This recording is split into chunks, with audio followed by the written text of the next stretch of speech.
Like commerce না করলে কথা বলবো কীভাবে বন্ধুরা বলুন তো। লাইক কমার্স তো করুন।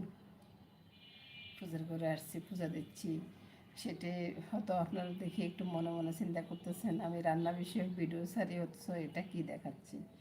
আজকে বন্ধুরা একটু দেরি, প্রতিদিনে একটু একটু দেরি হয়, কিন্তু আজকে একটু বেশি দেরি হয়েছে, বুঝছেন।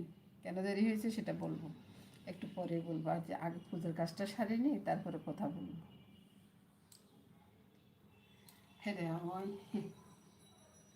হে গোবিন্দ, তুমি ভালো থাকিও প্রভু, ভালো আছিস প্রভু, সবারই ভালো রাখিস প্রভু, সবার মঙ্গল করিস প্রভু, সবারই দেখে রাখিস প্রভু।